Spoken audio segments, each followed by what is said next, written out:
তুমি কবর জল করো ওগো মোর প্রিয় নবী।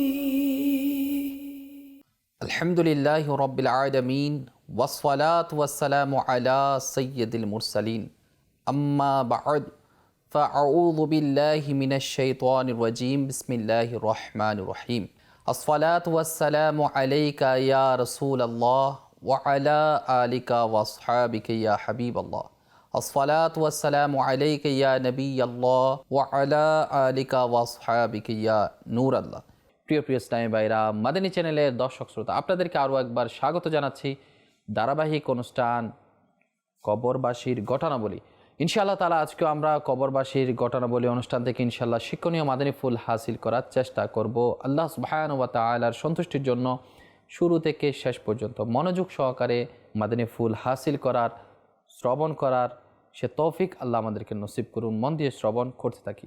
শুরুতে আসুন নবী পাক সাল্লাল্লাহু আলাইহি ওয়াসাল্লামের উপর দরুদ শরীফ পাঠ করার ফজিলত আমরা শ্রবণ করি, কিন্তু দরুদ শরীফ না পড়লে কি হবে সে সম্পর্কিত হাদিস পাক আমাদের জানা রাখা দরকার।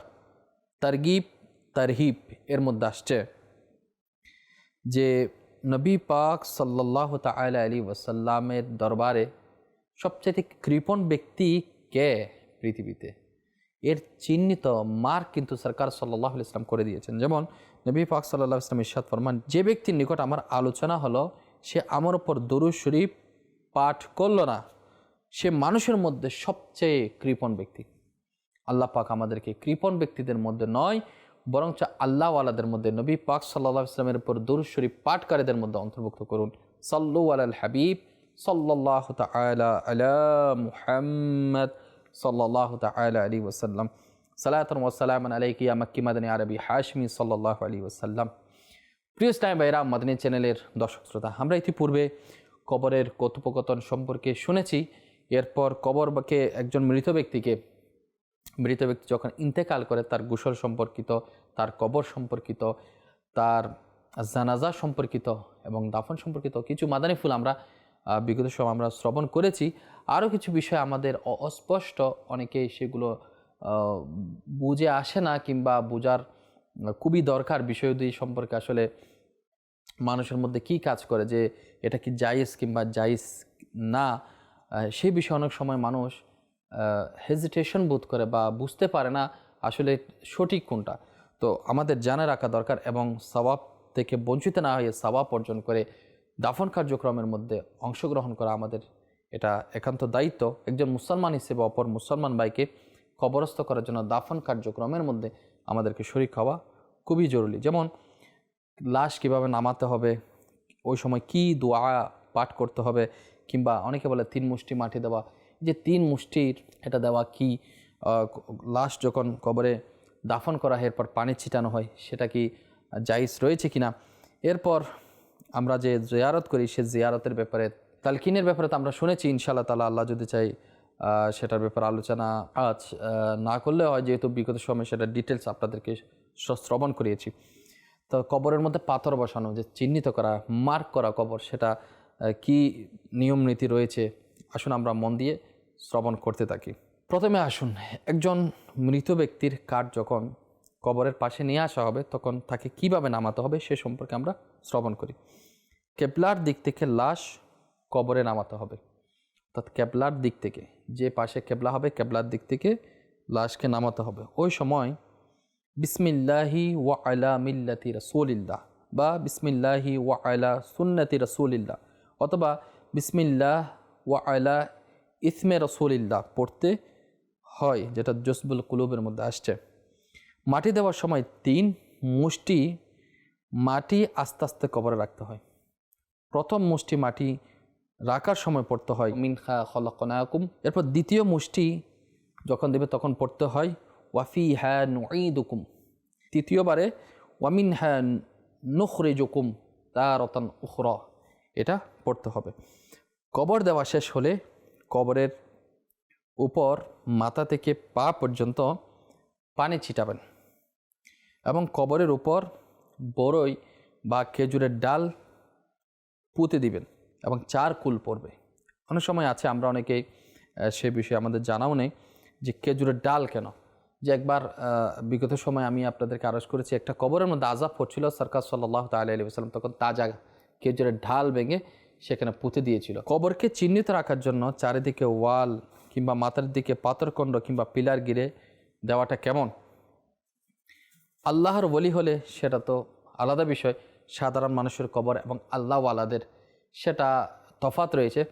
কারণ প্রথমেই বলেছিলাম বাহ্যিক দৃষ্টিতে সব কিছুই কবর, কিন্তু যারা আল্লাহওয়ালা তাদের জন্য হয় মনোমুগ্ধকর বাগানে পরিণত, আর গুনেহগারদের জন্য হয় জাহান্নামের গর্ত। তবে একটা বিষয় যে কে জাহান্নামের গর্ত কিংবা কে জান্নাতের মধ্যে সেটা আমরা বলতে পারবো না, আল্লাহ সুবহানাহু ওয়া তাআলাই ভালো বলতে পারবে। কিন্তু যারা পীরে কামিল রয়েছে, শরীয়তের বড় আলেমে দ্বীন রয়েছে, যাদের দ্বীনে খাদমতের প্রসারে দ্বীন ইসলাম সুউজ্জ্বল হয়েছে, ওই সমস্ত আল্লাহওয়ালা আল্লাহর ওলিগণের মাজার করাটা বৈধ রয়েছে।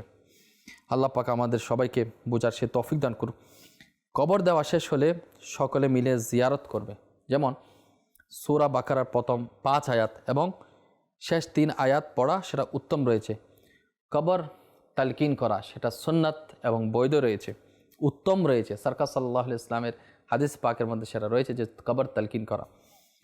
তালকিনের প্রমাণ যেটা একটা ইপির মধ্যেই আমরা দেওয়ার আমি চেষ্টা করেছি, ধারাবাহিকভাবে বর্ণনা করার, হয়তো আপনারা জিনিসটা বুঝে নিয়েছেন।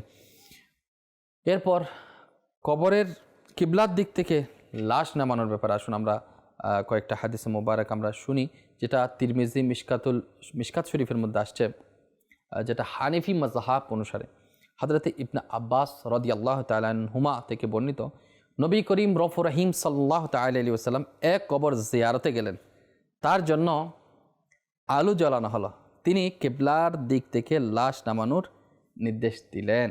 আচ্ছা, বিসমিল্লাহ বলে লাশ নামানো এবং শোয়ানো দরকার রয়েছে। হযরতে ইবনে ওমর রাদিয়াল্লাহু তাআলা আনহুমা থেকে বর্ণিত, নবী করিম রউফুর রহিম সাল্লাল্লাহু তাআলা আলাইহি ওয়াসাল্লাম কবরে লাশ রাখার সময় বলতেন বিসমিল্লাহ ওয়াবিল্লাহ ওয়া আলা মিল্লাতি রাসূলিল্লাহ। অন্য সাহাবীর বর্ণনায় ওয়া আলা সুন্নতি রাসূলিল্লাহ উল্লেখ রয়েছেন, যেটা মুসনাদে আহমদ, তিরমিজি ও মিশকাত শরীফের মধ্যে।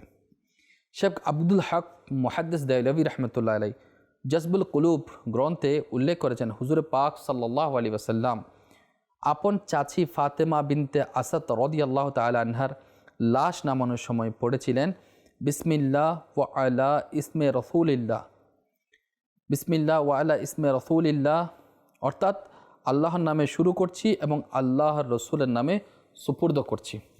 যে আল্লাহ রসুলের নামে সুপুর্দ করে দেওয়াটা, যে আল্লাহ তাআলা ডাকে সাড়া দিয়েছে, আল্লাহ তার রসুল সাল্লাল্লাহু আলাইহি ওয়াসাল্লামের কাছে সুপুর্দ করে দেওয়াটা, এটাই উত্তম রয়েছে। শরহে সুন্নাহর মধ্যে আসছে, জাফর ইবনে মুহাম্মদ তার পিতা মুহাম্মদ থেকে মুরসাল সনদে বর্ণনা করেছেন, নবী করিম রউফুর রহিম সাল্লাল্লাহু আলাইহি ওয়াসাল্লাম মুর্দার অর্থাৎ মৃত ব্যক্তির কবরের উভয় হাতে 3 মুষ্টি মাটি রেখেছেন। তিনি আপন শিশুপুত্র হযরতে ইব্রাহিম রাদিয়াল্লাহু তাআলা আনহু-এর কবরের পানি ছিটিয়েছিলেন এবং তার কবরে মাথার দিকে পাথর স্থাপন করেছিলেন। যে মাথার দিকে পাথর স্থাপন করা, আপনিও দেখবেন যে জান্নাতুল বাকিতে যদি আপনি যান, মদিনা শরীফের পাশে যে কবরস্থান জান্নাতুল বাকি, যেটার মধ্যে অসংখ্য সাহাবায়ে কেরাম আরাম করছেন, সেখানে দেখতে পাবেন যে পাথরের খণ্ড। এটার বিশেষত্ব কি? 3 মুষ্টিতে একটি আয়াতের অংশ 3 বার পড়তে হয়, যেমন মিনহা খলাকনাকুম ওয়া ফিহা নুঈদুকুম ওয়া মিনহা নুখরিজুকুম তারাতান উখরা। কবর দেওয়া শেষে পানি ছিটানো, ডাল স্থাপন করা, সেটা উত্তম রয়েছে। যেমন বাইহাকির দালাইলুন নবুয়াত ও মিশকাতের মধ্যে আসছে, হযরতে জাবের রাদিয়াল্লাহু তাআলা থেকে বর্ণিত, তিনি বলেন নবী করিম রউফুর রহিম সাল্লাল্লাহু আলাইহি ওয়াসাল্লামের রওজা মোবারকে পানি ছিটানো হয়েছিল। যিনি লোটায় করে পানি ছিটিয়েছিলেন তিনি হযরতে বিলাল ইবনে রিবাহ রাদিয়াল্লাহু তাআলা আনহু।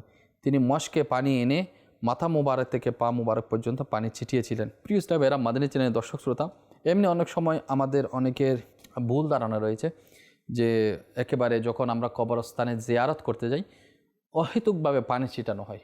একটা হচ্ছে কবরস্থ হওয়ার পর মৃত ব্যক্তিকে কবরে রাখার পর একটা পানি ছিটানো, আরেকটা হচ্ছে অনেকে ভুলবশত 40 দিন যাবৎ পানি ছিটায়, কিংবা কখনো যখন সুযোগ মিলে যায় কবরস্থানে জিয়ারত করার সময় পানি ছিটায়, তো অহেতুকভাবে পানি ছিটানো সেটা অপচয় রয়েছে।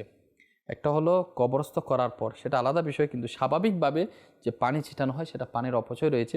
হ্যাঁ, যেখানে আমাদের অনেক সময় যে শস্য দানা বপন করা হয় বা ছিটানো হয় সেটা জাগানোর জন্য, সবুজ ঘাস হওয়ার জন্য যখন পানি ছিটানো হয় সেটা আলাদা বিষয়, কিন্তু এমনিতে সচরাচর যে পানি ছিটানো হয় সেটা না ছিটানো উত্তম, যেটা অন্যান্য দিনগুলোতে। আল্লাহ পাক আমাদেরকে বুঝার সে তৌফিক নসিব করুন। আচ্ছা, কবরের মাথার দিক দিয়ে যে পাথরের রহস্যটা আমি আপনাদেরকে বলার চেষ্টা করি। যেমন হযরতে মুত্তালিব ইবনে আবি ওয়াদা রাদিয়াল্লাহু তাআলা আনহু থেকে বর্ণিত, তিনি বলেন, যখন নবী পাক সাল্লাল্লাহু আলাইহি ওয়াসাল্লামের দুধভাই হযরতে উসমান ইবনে মাজউন রাদিয়াল্লাহু তাআলা আনহু মদিনার প্রথম মুহাজির হিসেবে যখন ইন্তেকাল করেন, তখন তার লাশ জান্নাতুল বাকিতে নিয়ে দাফন করে দেওয়া হয়। নবী করিম সাল্লাল্লাহু আলাইহি ওয়াসাল্লাম একজন লোককে একটি পাথরখণ্ড আনতে বললেন, বড় পাথরখণ্ড। ওই লোকটি পাথরখানা উঠাতে সক্ষম ছিলেন না। অতঃপর নবী পাক সাল্লাল্লাহু আলাইহি ওয়াসাল্লাম ওই পাথরের কাছে গেলেন এবং দুই বাহুর আস্তিন গুটিয়ে পাথরটি তুলতে লাগলেন। মুত্তালিব রাদিয়াল্লাহু তাআলা আনহু বললেন, আমাকে ওই ঘটনা বর্ণনাকারী বলেছেন, যখন নবী করিম রফ রহিম সাল্লাল্লাহু আলাইহি ওয়াসাল্লাম দুই বাহু থেকে জামা সরালেন, তখন আমি হুজুর পাক সাল্লাল্লাহু আলাইহি ওয়াসাল্লামের বগল মোবারককে দেখেছি একেবারে সাদা ধবধবে। তিনি নিজ পাথরখানা তুলে হযরতে উসমান ইবনে মাজউন রাদিয়াল্লাহু তাআলা আনহুর কবরের মাথার দিকে স্থাপন করে দিলেন এবং বললেন, আমি এই পাথর দ্বারা আমার দুধভাই উসমানের কবরকে চিহ্নিত করলাম। আমার বংশের কেউ ইন্তেকাল করলে তার পাশে যেন দাফন করতে পারি। নবী পাক সাল্লাল্লাহু তাআলা আলাইহি ওয়াসাল্লাম মার্ক করেছেন যে বংশের কেউ যদি ইন্তেকাল করে তার দুধভাইয়ের পাশে যাতে দাফন করতে পারে সেজন্য একটা পাথর দ্বারা চিহ্নিত করেছেন। তো আল্লাহ পাক রব্বুল আলামিন আমাদেরকেও তৌফিক নসিব করুন। হযরত আব্দুল্লাহ ইবনে ওমর রাদিয়াল্লাহু তাআলা আনহুমা থেকে বর্ণিত, তিনি বলেন, আমি রাসূল পাক সাল্লাল্লাহু আলাইহি ওয়াসাল্লামকে এই কথা ইরশাদ করতে শুনেছি যে যখন তোমাদের কেউ ইন্তেকাল করে তাহলে তাকে বেশিক্ষণ আটকে রাখো না, বরং যথাসম্ভব শীঘ্রই তাকে কবরে নিয়ে যাও। দাফন শেষে তার মাথার কাছে সূরা বাকারার প্রথম 5 আয়াত মুফলিহুন পর্যন্ত পড়বে এবং পায়ের দিকে সূরা বাকারার শেষ আয়াত পাঠ করবে। তিলাওয়াত করে ওই সওয়াব মৃত ব্যক্তির জন্য বক্স করবে। বাইহাকির শুআবুল ঈমান থেকে এটা সংগ্রহিত। তো প্রিয় স্নাইবেরা, মাদানী চ্যানেলের দর্শক শ্রোতা, নিশ্চয় জিয়ারত করা বৈধ এবং নবী পাক সাল্লাল্লাহু আলাইহি ওয়াসাল্লামের সুন্নতে মুবারাকা।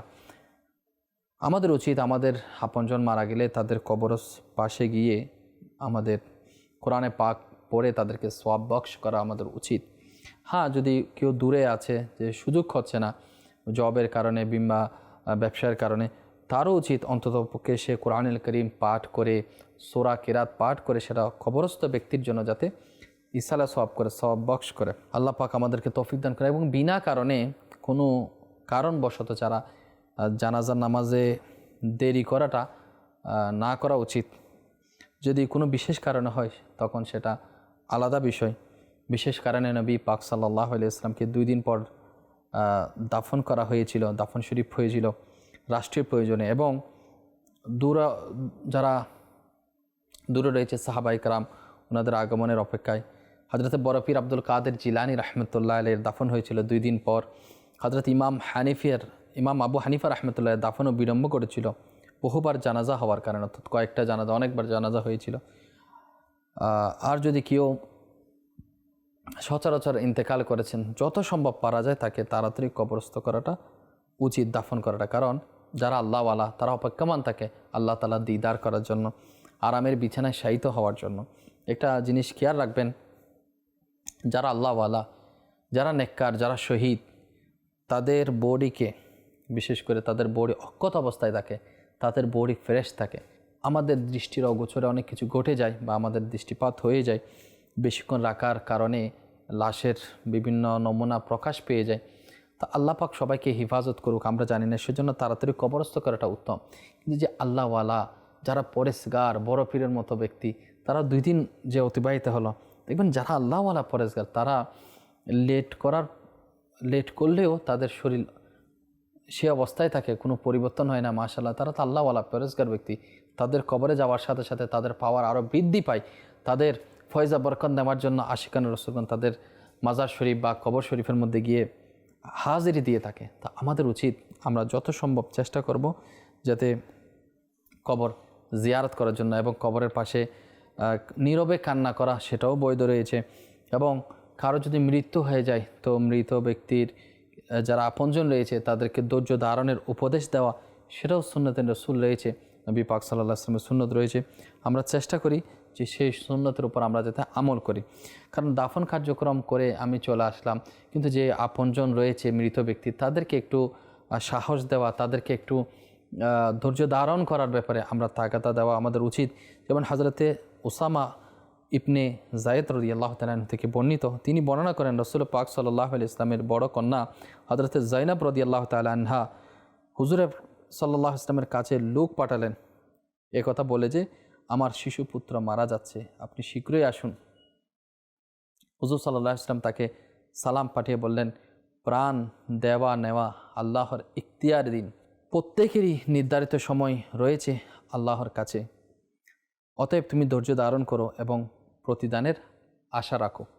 হযরতে যায়নাব রাদিয়াল্লাহু তাআলা আনহা পুনরায় খবর পাঠালেন এবং কসম দিয়ে তার কাছে যাওয়ার জন্য বললেন। এবার হুজুর পাক সাল্লাল্লাহু আলাইহি ওয়াসাল্লাম উঠে দাঁড়ালেন এবং তার সাথে হলেন হযরতে সাআদ ইবনে উবাইদ, মুআজ ইবনে জাবাল, যায়েদ ইবনে সাবিত রাদিয়াল্লাহু তাআলা আনহুমা। যখন মৃত শিশুর মুখ দেখানো হলো তখন নবী পাক সাল্লাল্লাহু আলাইহি ওয়াসাল্লামের প্রাণ বিচলিত হয়ে উঠল, দুই চোখ দিয়ে অশ্রু গড়াতে লাগলো। হযরতে সাদ রাদিয়াল্লাহু তাআলা আরজ করলেন, এরূপ করা কি ইয়া রাসূলুল্লাহ সাল্লাল্লাহু আলাইহি ওয়াসাল্লাম? নবী পাক সাল্লাল্লাহু আলাইহি ওয়াসাল্লাম বললেন, এটা আল্লাহর রহমতের প্রতীক।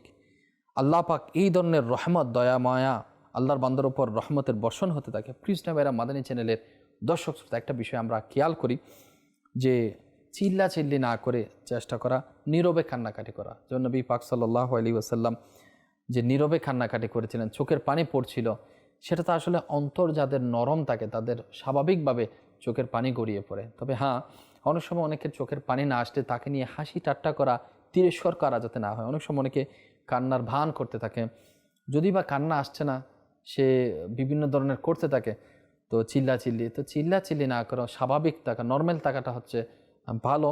আর আল্লাহ তাআলার দয়া যাদের উপর বর্ষিত হবে তাদের চোখের পানি গড়িয়ে পড়ে, আপনজনদের মহব্বতে সেটা প্রকাশ পায়। আল্লাহ পাক রব্বুল আলামিন আমাদের তৌফিক দান করুক। কেউ যদি কান্নাকাটি নাও করে তখন তার ব্যাপারে যাতে খারাপ মন্তব্য না করি, যে তার দয়া মায়া নাই, এ ধরনের উক্তি যাতে আমরা না করি, সে ক্ষেত্রে আমরা খুব খেয়াল রাখবো ইনশাআল্লাহ তাআলা। আল্লাহ পাক আমাদেরকে তৌফিক দান করুক। প্রিয় ইসলামেরা মাদানী চ্যানেলের দর্শক শ্রোতা, কয়েকটা মাদানী ফুল আমরা আবারও শ্রবণ করি, যেহেতু আমরা আজকে দাফন সম্পর্কিত কিছু ঘটনা শ্রবণ করলাম। যে কবরে নামানোর সময় যাতে আমরা এই দোয়া পড়ি, বিসমিল্লাহি ওয়াবিল্লাহি ওয়া আলা মিল্লাতি রাসূলিল্লাহ।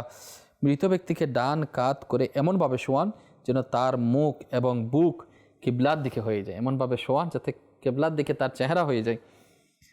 এরপর যদি আল্লাহ তাআলার পানা মুখ কিবলার থেকে বিপরীত দিকে ছিল, এভাবে শক্ত হয়ে গেছে তো ফেরানো যাচ্ছে না, ওই অবস্থায় তাকে ছেড়ে দিন, বেশি কষ্ট দেওয়া যাবে না।